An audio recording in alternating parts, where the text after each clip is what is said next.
Hey there, art babes, and welcome to episode 6, I think, of Thoughts While Drawing. I just realized I forgot all my notes.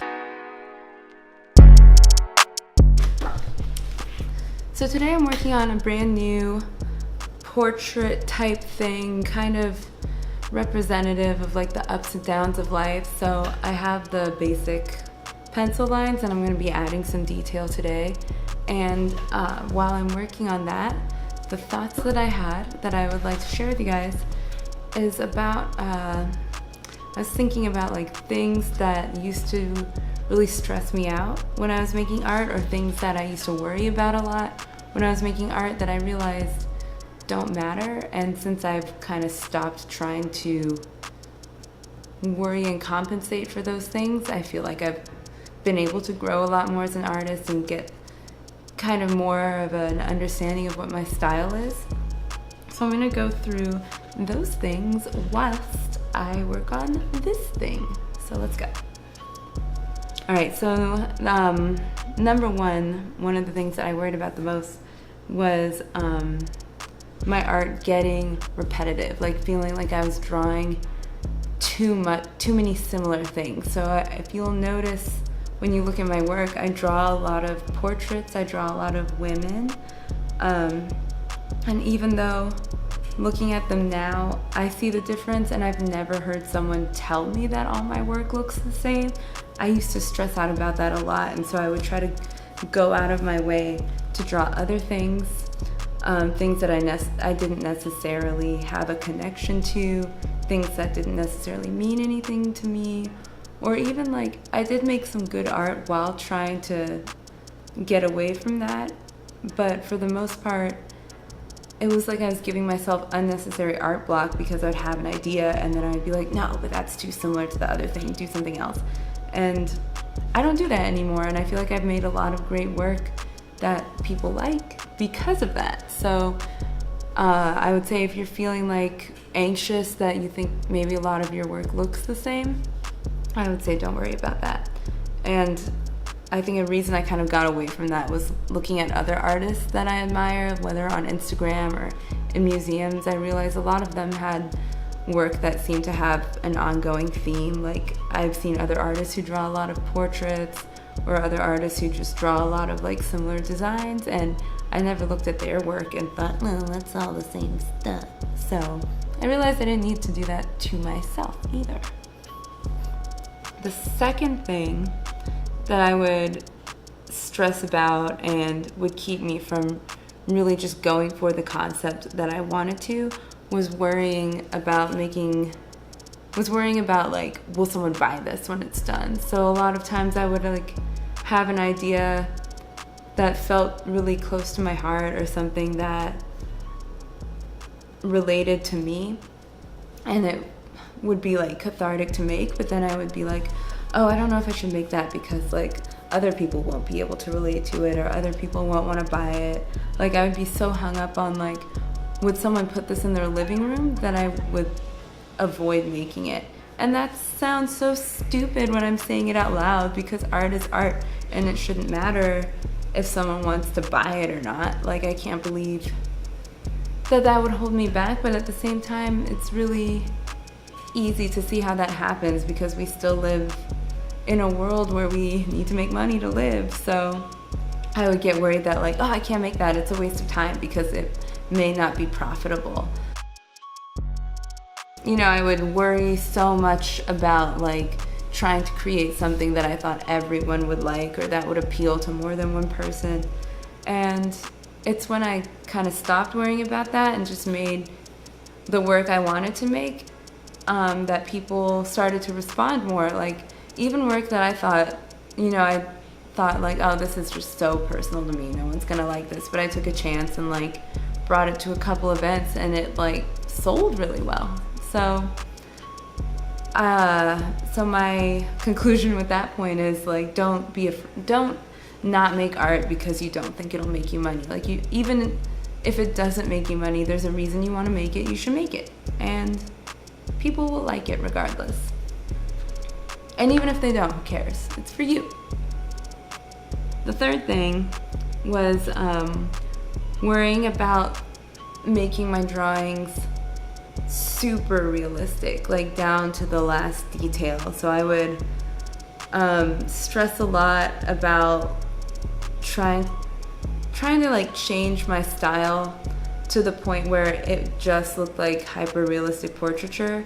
And I do love, like, it's amazing to watch artists who can just like make a rendering that looks like a photograph. And I was for a while trying to get to that level. I was like, I need more practice, like this doesn't look real. But then someone actually told me like, oh, I love the way you draw people. And I realized like that person was saying that they liked my style, and I was like, yes, like my style, the way that I draw things is what makes it mine. And again, like looking at other artists that I admire, they definitely have a style that is their own. Like some of it is extremely realistic, and some of it is a little more abstract, and some of it is just like completely like maybe it's more of a manga style, or it's just like kind of cartoony, you know, like not everyone is out here drawing like proportionately anatomically correct people, but that doesn't mean that that's the wrong way to draw people or things. So I decided to break away from that, stop worrying about if it looks real, and just worrying about like, do I like it? Like, do I think it looks good? And that helped me a lot. All right, the fourth thing, and actually the very last thing, so this is turning into kind of a quick video, is, or a quick list, whatever, is, this is actually the biggest one, comparing my work to other artists. So I mentioned in my past 3 points that looking at other artists helped me break down a lot of those stressors that I was worried about.